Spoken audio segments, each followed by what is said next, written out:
So let's cover torsion now. So this the next lecture that we want to cover, torsional theory. This is a very important aspect that needs to be covered as part of this advanced strength of materials. So here, what you see in this picture is a material being torqued, and you can see how you have some warping. And when I say warping here, I'm talking about the cross section is initially flat, but when you torque it, that cross section comes out of plane. Where you may see a lot of applications for this will be like aircraft wings. An aircraft wing is going to deflect vertically, but it's also going to twist. And it's going to twist because of the moment acting on the torque acting on the wing. And so understanding how to calculate torque for those problems is quite important. Other situations you may see this is shafts that are circular or rectangular shafts. So yeah, many different applications will be advantageous to understand how to do torsion analysis. And the torsion analysis I'll be covering here is more advanced than you may have learned in a more basic course of strength of materials. And I want to make sure and ask you.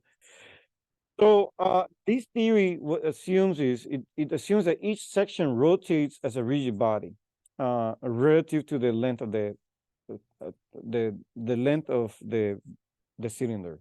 That's not a cylinder. It could be a non-uniform cross section. We're going to assume small deformation theory. So the amount of rotation is linear function of the axial coordinate. We're going to assume that the cross section will remain planar after deformation, potentially, but it's possible they may come out of plane. I'll show you that later. That's going to happen for a few cases. We're going to assume that the section rotation. We're going to assume that one of the ends of that material, so either this surface or the surface on the other side, we're going to assume that one of the surfaces is fixed just to get started. So one of the surfaces is fixed, then I take the material and I apply torque. As you can see here, I have the symbol here kind of denoting that. So hopefully that's clear. So what's going on? So if I look at a particular cross section here, I'm showing the cross section here XY in the XY plane. Z is along the material that I want to torque. I'm assuming uniform cross section here, remember. What you see here is point P is moving to P prime. So every point in this structure is going to rotate on amount theta. So that's what it's not moving amount theta, it's moving amount beta. But I'm looking at a theta location. So again, the coordinates of point P is R. The coordinates are R, comma theta in the polar coordinate system. So, but if I choose this point here, for example, it moves amount beta. So every point is moving that amount. And that's the theory we're talking about here. This theory is called Venant's theory. If you look it up in any textbook, like my own textbook, the displacement assumptions here are provided as such. So U and V are going to continue to be what we've been discussing for a long time, which is U is the deflection in the X direction. V is the deflection in the Y direction. And what you see here is this point P moves to P prime, then the deflection in the X direction has to be the negative R beta sine theta. It has to be because you can see here that I can draw here and annotate, but it'll be this right here. And if this is R and that's beta, you can see quickly that that distance there that I drew in blue has to be that amount of sine theta. You can use trigonometry to figure it out. How much it moved vertically, you can also check that. This point moves up as well, vertically. And you can check that that's going to be the cosine instead now, instead of the sine. And it's obviously positive, it's moving up, while U is negative, is moving to the left. So I think that makes sense to me. If you do have questions, let's talk about it. But I think it's pretty straightforward. And the other assumption we talked about is that beta is going to vary along the length of the axis of the rotation, the torque applied. And the axis is Z. So therefore, if beta is linear function of Z, then beta is alpha times Z, where alpha now becomes a constant angle of twist rotation. So that's where these formulas come from. And what you see here is that the deflections U and V are provided now in terms of a constant alpha that can be found. Y and Z and XZ are coordinates, while kappa here is called a warping function. And it tells you how much out of plane this cross section came out. So for example, W here is non-zero. You can see that here in this example, W here came out of plane, clearly came out of plane. So therefore, the kappa, which is a warping function, will be non-zero. But if most cases you have a symmetric cross section, then this kappa will be zero for the most part. Just like we've learned, I mean, this course has been all about the connections between loads applied, what happens to the structure internally. And we learn over and over that that can be found by the connectivity between deflections associated, connected to strains, and strains connected to stresses, and then stresses can be then connected to external loads. And that's how we've conducted this course over and over and over. We'll start with the deflection assumptions here. I know what the deflections are, or the assumptions are for this theory, and I can then do the strain calculations very easily. For example, epsilon xx, let me just do that quick so you can see what happens. Epsilon xx equals partial u respect to x. But you can see here that u has no x in there. U is equal to the minus alpha yz. There's no x in there, so that's zero. If I do epsilon yy, which is a partial v respect to y, you will see that that's also zero because there's no x in v. So the function v has no, this function v has no x there, right? There's no x in there. And so forth. So I'll not do all of them, but you can actually do the calculations yourself, and you'll find that the only non-zero strains are only two of them. And that's the strain epsilon xz, which is the partial W with respect to x minus alpha y, and the strain epsilon yz, which is a partial W with respect to y plus alpha x. And just so we don't lose our sight about what is going on physically, remember that strains here meant strains here meant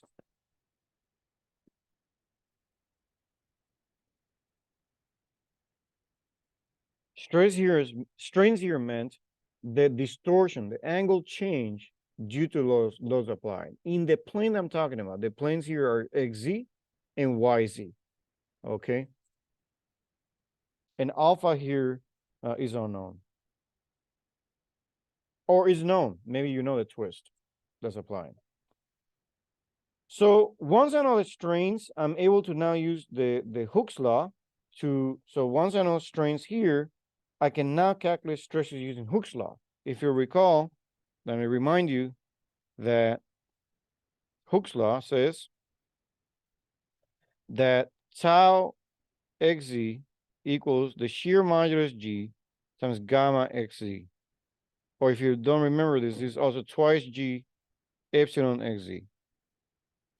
And so all I did here, I just plugged in this right there. That's all I did. And that's what this formula is right here.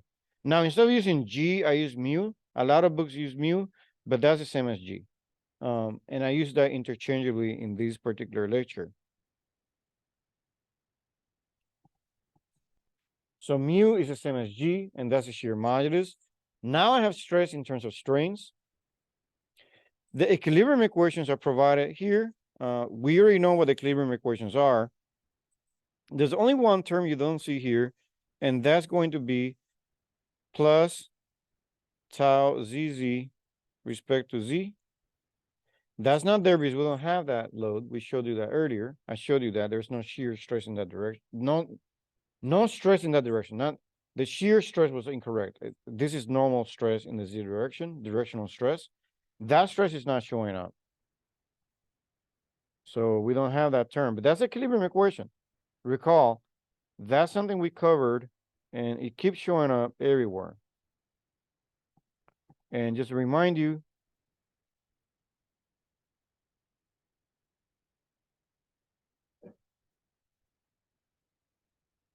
yeah, there we are.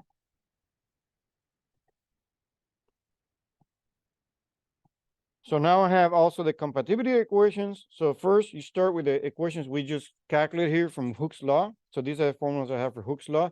Remember, I'm using mu equals as G. So shear modulus is mu also. What you could do is take the first part, take the partial of this equation with respect to Y, take the partial of this bottom equation with respect to X, and you then subtract to get rid of W. And when you do that, you get the equation on the right. So a very simple thing I did here, it's a little trick.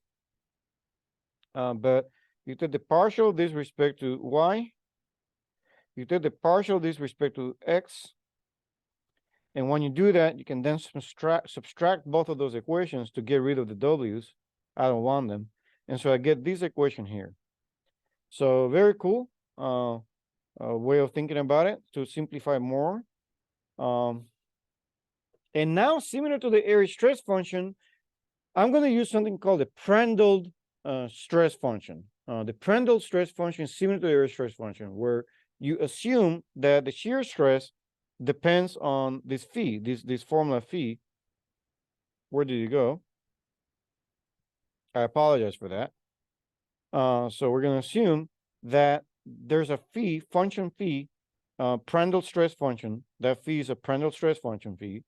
I'm going to assume that the shear stress depends on that, and I'm also going to assume the shear stress depends on that. It turns out that by making that assumption alone, you satisfy the equilibrium equation exactly. You can see it here. Take the partial with respect to X, take the partial with respect to Y, and that automatically gives you 0. Beautiful, right? The second thing is, this is not called a biharmonic equation. That's an error of mine. It's just an equation. In this case, if I were to plug in this into the formulas I had here, into this formula, if I plug in these phis into this formula here, I get this formula here at the bottom. If I use Cauchy's relationship, you can show, and I'm not going to do in this course, I teach in a more advanced course, like a graduate level course. If interested, I can point you to that video if you are interested really in learning why phi can be taken as 0 at the boundary. So again, phi is a Prandtl stress function, and is 0 at the boundary of that structure. So for example, say you have and I won't have the time to go to that derivation,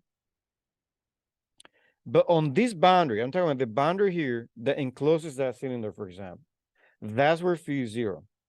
And it has to be 0 to maintain continuity requirements and to satisfy Cauchy's relationship. You can actually do it at home too. If you want to really give it a shot, you will get the phi has to be 0 for Cauchy's relationship to be true. Because am I wrong or right that I'm not applying any tractions on that surface? Am I applying any tractions on that surface? No. So because I'm not applying any tractions on the surface that wraps that cylinder, it may not be a cylinder, whatever structure I have, right? Then phi has to be 0, and you can check that through Cauchy's relationship. So beautiful. Prandtl stress function does a lot of good work for us. The second thing I want to talk about is that I applied a torque. So remember that you have this cylinder or the structure. At the ends of that structure, I can apply a torque. So I apply a torque on one of the surfaces. So I'll choose one of the surfaces. And to make sure you understand what surface I'm talking about, let me show it to you. It's right here, that surface. So that's the surface I'm going to apply a torque on. And you can see I put the symbol there. So that's the surface I'll be talking about now.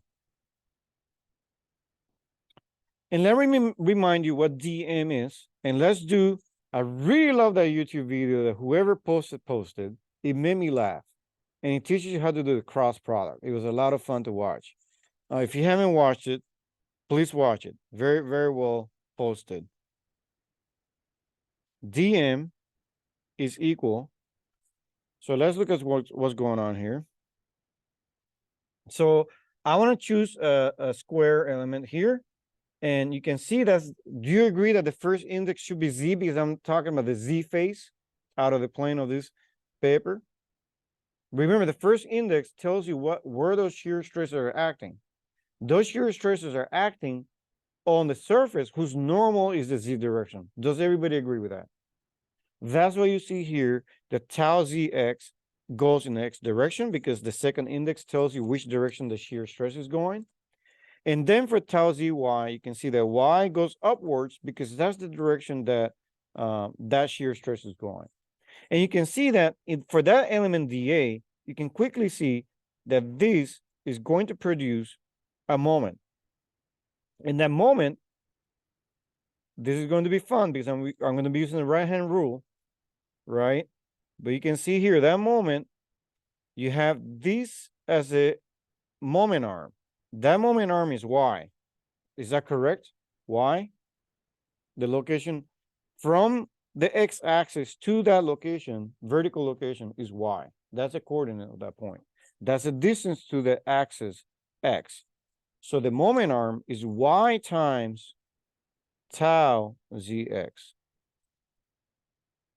Are we good there so far? And it has to be negative, because if I use my hands, as you saw in that funny video, and and I almost want to post that video as part of my description for this video, because it's actually very funny. But you take your hands and you put them along the y-axis or the y direction, and then and now I have to move my hands clockwise into the page. You will see that that thumb is going to go into, for me to then hit on this one, right? So it needs to go that way. So that's why that's negative, is into the page. Hopefully that's clear. If it's not clear, I will admit that comedian did it way better than I can explain it. So just watch that. I gave it to the person. Really good job explaining it. Plus, it made me laugh. It made my day. Okay. How many of you watched it? Nobody, come on. Nobody saw it in Piazza? Nobody has Piazza downloaded to your app? You have to have it installed.